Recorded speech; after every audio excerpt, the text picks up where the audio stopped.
Ada Vance felt the air in the conference room growing thicker by the minute.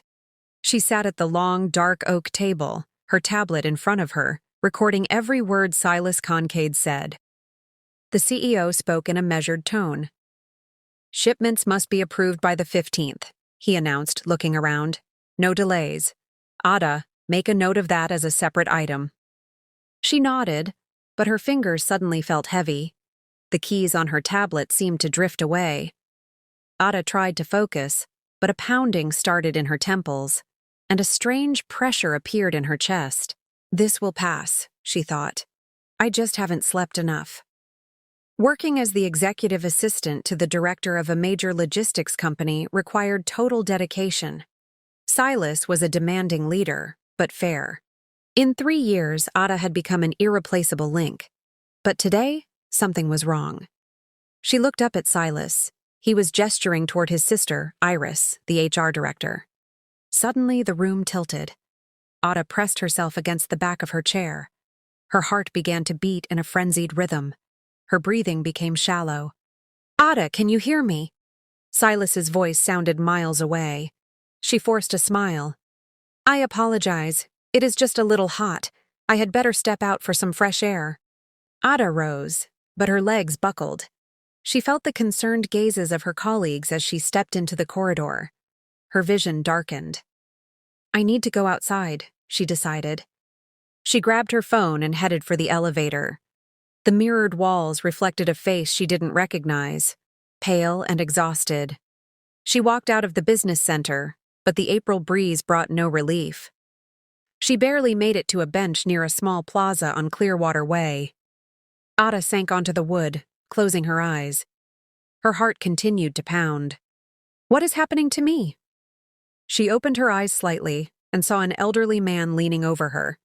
He was in his 70s, wearing a gray jacket. He reached for her wrist. "What are you doing?" Ada jerked back. "That is a gift from my husband." The man spoke quietly. "Are you feeling sick because of this bracelet? Look here." Ada looked at the metal chain Victor had given her 3 months ago. "I am Arthur P. Vaughn," the man said, showing an ID. "I was a cardiologist for 40 years at Metropolitan General Hospital. I've seen these trinkets cause more harm than good." Arthur shook his head, sitting down next to her on the bench. "Listen, young lady, I do not know who your husband is or what he told you, but I see your condition. You can barely breathe, you are pale as a sheet, and your hands are shaking. This is not just fatigue. Take off the bracelet for at least an hour and feel the difference." Ada hesitated. Victor always insisted she wear the bracelet without taking it off. He said the effect was only achieved through constant use. Every morning, he checked if she had put it on and got upset if he noticed she had forgotten.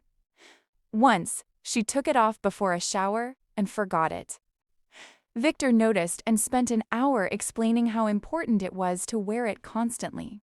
3 months, she mumbled. She realized the sickness started about 2 weeks after he gave her the gift. Back then, she blamed work stress, but the episodes had become daily. Arthur explained that magnetic bracelets are controversial and can be dangerous for those with a tendency toward arrhythmia. Ada felt her chest tighten. Victor knew about her mild tachycardia. He had been holding her hand at the appointment a year ago. "That is strange, to say the least," Arthur said. "Any doctor will tell you that with heart rhythm disorders, such things must be used with great caution, or, better yet, not at all." The phone in her pocket vibrated. It was Victor. "Why aren't you at work?" he asked, his tone filled with irritation. "I felt sick. I went out to breathe." "I'm sitting on a bench," she replied. "Did you take the bracelet off?" he demanded. Ada looked at her wrist. "No." "Then what is the matter?" "You know it helps you," he sighed. Arthur looked at her with sympathy. "Go to a clinic. Get a checkup today," he urged.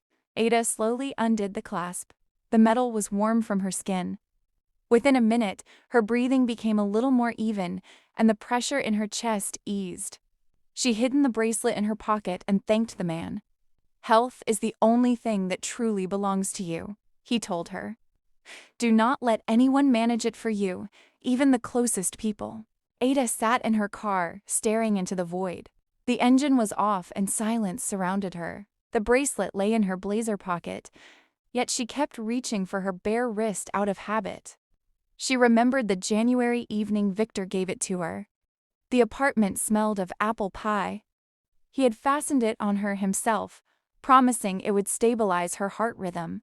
Now, she dialed the Sunrise Medical Center. "I had a checkup a year ago. Can I see a cardiologist today?" she asked. They had an opening at 4:30. She didn't want to go home. She wasn't ready for a conversation with Victor yet. She drove toward the waterfront to think, feeling that for the first time in months, her head was starting to clear. Ada sat in a quiet cafe by the river, sipping peppermint tea. The water flowed slowly, reflecting the gray April sky as she tried to make sense of her life. She realized the physical deterioration had begun exactly 2 weeks after she first put on that bracelet. At first, she thought it was just exhaustion from the quarterly reports, and Victor had encouraged that belief. Whenever she suggested seeing a doctor, he would talk her out of it, claiming it was a waste of money. He insisted the bracelet was all she needed to stay healthy. Now, her phone buzzed on the table. A message from Victor read, "Driving home now. I am worried. Where are you? Love you." She thought back to when they met over 2 years ago. Victor had been so charming and reliable at first, but slowly, his care had transformed into constant monitoring. He needed to know her every move, always using worry as a mask for his control. The phone rang. It was Victor again. "Where are you?" "It's irresponsible to walk alone when you're feeling this way," he snapped. When Ada told him she was finally going to the cardiologist, his voice changed. He became soft and persuasive, telling her that doctors only wanted to drain her bank account. "Just put the bracelet back on for my sake," he pleaded. Ada held her ground, telling him she wanted the doctor to see her condition without the magnets. Victor's voice turned cold and threatening. "You aren't listening to me. This will end badly," he warned. Ada hung up and muted her phone, feeling a new kind of fear. At 4:30 p.m., she arrived at the Horizon Medical Center. Inside the sterile office, she met Dr. Mercer and explained everything: the fainting spells, the metal bracelet, and Victor's obsession with her wearing it. Dr. Mercer examined the heavy jewelry with a deep frown. "For someone with your history of tachycardia, this is strictly contraindicated," the doctor said firmly. "The magnetic field can disrupt your heart rhythm unpredictably." Ada felt a chill of realization. Victor had been in the room during her diagnosis a year ago. He knew exactly what her heart couldn't handle. They performed an EKG immediately. Ada lay on the exam table, the cold sensors attached to her chest, watching the machine spit out a long strip of paper. Dr. Mercer's face grew serious as she studied the jagged lines, confirming Ada's worst suspicions. Dr. Mercer returned to her desk, her expression professional and grave. She placed the EKG printout in front of Ada and studied the jagged lines for a few seconds. The hum of the medical equipment was the only sound in the office. "Miss Vance, right now your heart rhythm is within normal limits," she began. "The tachycardia is present, but it appears stable and controlled for the moment." "How long has it been since you removed the bracelet this morning?" Ada swallowed hard. "About 5 hours now," she replied, her voice barely a whisper. The doctor nodded knowingly. "Magnetic bracelets are pseudo-medical devices. For someone with your tachycardia, they are a serious risk. The magnetic field can provoke rhythm disturbances, causing the dizziness, weakness, and shortness of breath you've been suffering from." Ida felt a cold wave of confirmation. Dr. Mercer handed her an official report stamped with the clinic's blue seal. It read, "Patient Ada Vance. Diagnosis: sinus tachycardia. Magnetic items are strictly contraindicated due to the risk of exacerbating heart rhythm disorders. If someone consciously gave you this, knowing your history," the doctor warned, "it is a serious violation of your health.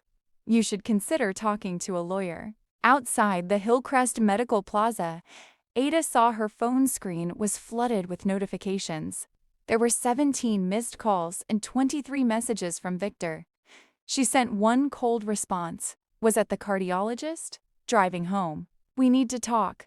The reply was instant. Finally. I am waiting. When she reached the apartment on Linden Avenue, the scent of fried onions hit her like a wall. Victor was at the stove, acting like a caring husband. He turned with a strained smile. Finally. I thought you weren't coming back. Ada didn't move. She laid the report on the table. Read it. Victor's face twisted as he scanned it. What is this nonsense? He spat, throwing the paper. Some doctor decided my gift is a threat? On what grounds? You knew, Victor. You were at the appointment last year when they told us. He slammed his fist against the counter. I bought that to help. Doctors just want your money, he shouted. Ada's fear was replaced by rage. No, Victor. You wanted me sick. You wanted me weak, so I'd never leave and would depend on you for everything. Victor's mask shattered. Yes, he bellowed. I control you because you are incapable of taking care of yourself. Without me, you are nothing. Control is not love, Ada whispered. That bracelet was your leash. I am not wearing it anymore, and I am not listening to you again. Note for your app to keep the character count under 3,000. You may need to delete the text from part 1, 2, and 3 before pasting this new part 4. Victor stood in the center of the kitchen, his face a mask of cold fury as he clutched the magnetic bracelet in his fist. You think you can just walk away? He barked, his voice echoing against the walls. I am your husband. I have a right to manage your life because you clearly can't do it yourself. Ada didn't respond with words. She simply turned and walked toward the bedroom to gather her belongings. Her heart was racing.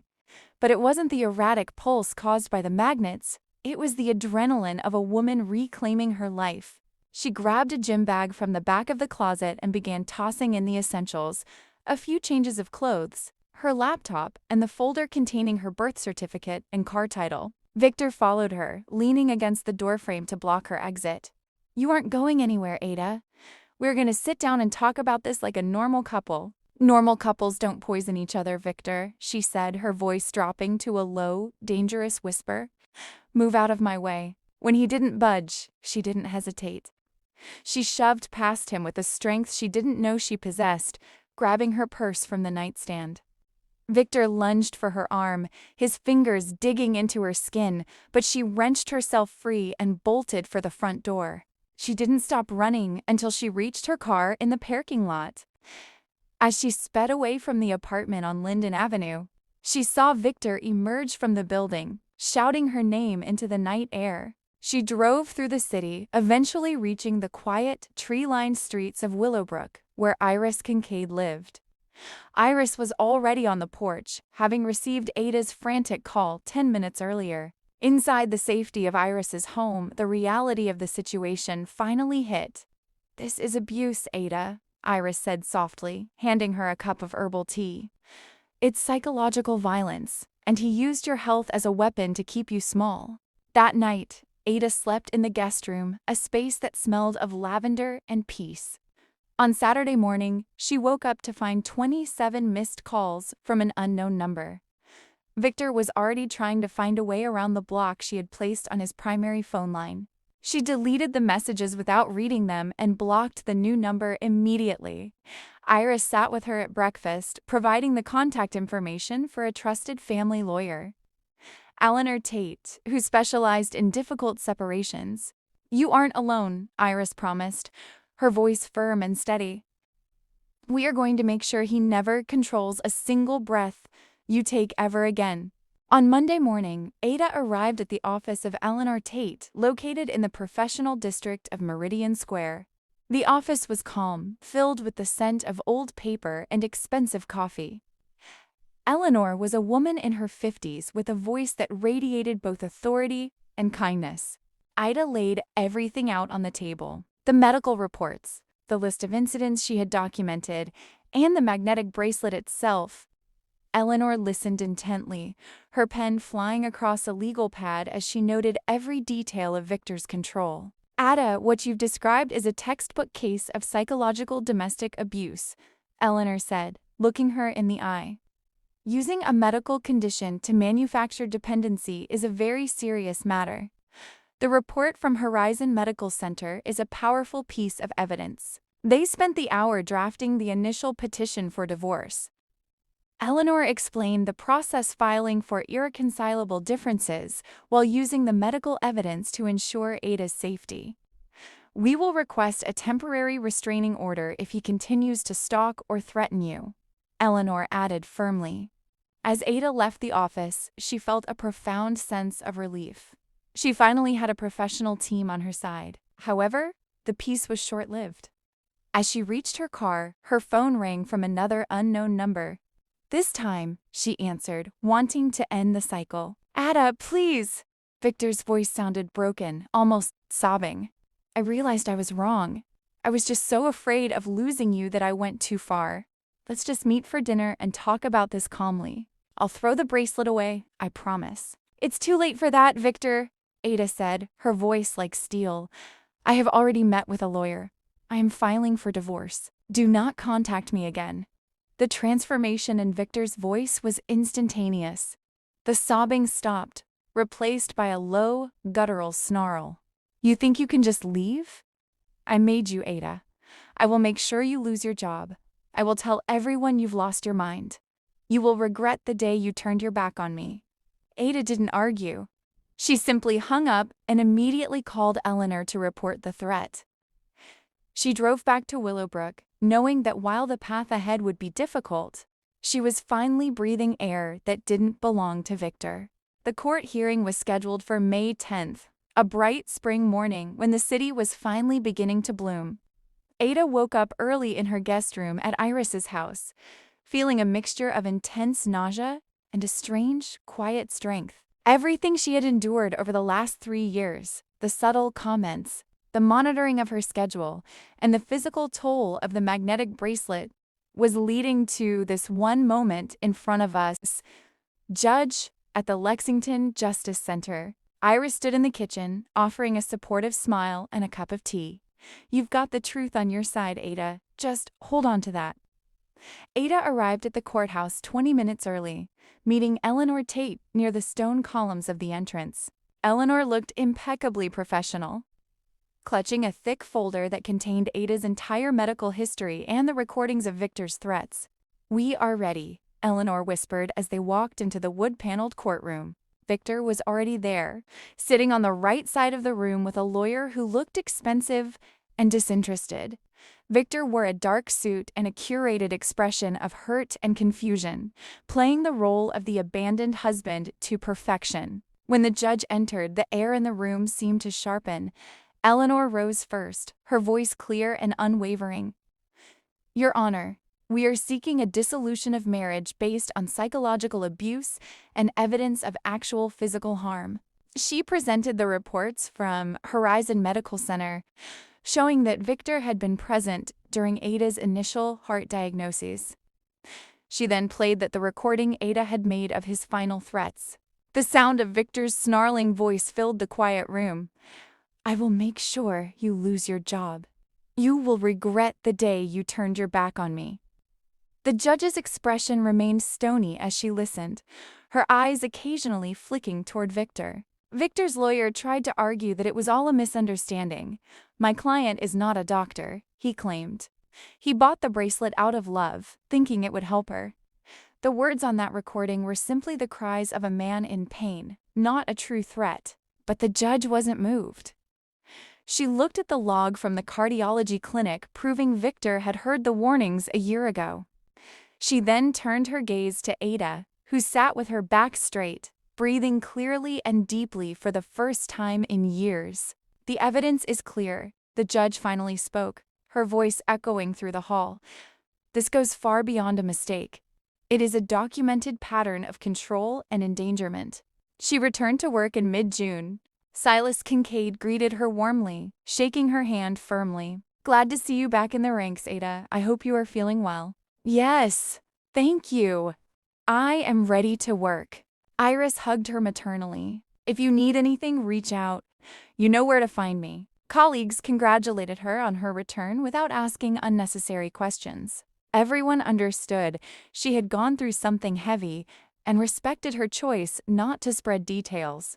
Ida busied herself with her duties again, planning meetings and coordinating departments. Work absorbed her completely. But now it wasn't an escape from problems, but a return to her true self. She felt strength, confidence, and joy returning day by day. At the end of June, something unexpected happened. Silas called her into his office and offered a promotion to Vice President of Administration. Ada was stunned. "I value your work," he said. "You are a professional one can rely on. And after everything you went through, you became even stronger. Think about my proposal." Ada thought for 2 days and agreed. It was a new turn in her career. One day in early July, she was sitting on that same bench by the business center. It was lunch break and she was enjoying the warm summer day. Suddenly, she saw a familiar figure. A man was walking down the path, leaning on a cane. "Arsa," she called out, jumping up. He turned around, peered into her face, and smiled broadly. "Ah, the girl with the bracelet. How are you doing?" "Excellent. You saved my life back then, and I want you to know that." He sat on the bench, placing his cane next to him. "I just stated the obvious, but you made the decision yourself. That is your merit. Still, thank you. I got divorced and started a new life without control or fear. I got promoted at work and rented my own apartment. I am happy." Arthur nodded, his wrinkled face glowing with kindness. "You breathe differently now. I see it. When we met the first time, you could barely breathe. And now, freely and easily." Ada smiled. She really did breathe differently. Freely, deeply, without fear that someone was controlling her every breath. The man stood up. "Take care of yourself, young lady. Remember, your health, your life, your choice. No one has the right to take that away." He slowly walked away, and Ada watched him go, feeling warmth in her chest. It was over. The past remained behind. She felt incredible lightness in her body and clarity in her thoughts. Ahead was work, new projects, and dreams she could now fulfill herself. Ahead was a life without the bracelet, the life she chose herself. If you liked my story and want to hear more, go ahead and subscribe to my channel. If you'd like to support me, you can do it through Super Thanks. It would mean a lot. In the comments, tell me which city you're watching from and what time it is. I've added 2 more life stories on the screen just for you.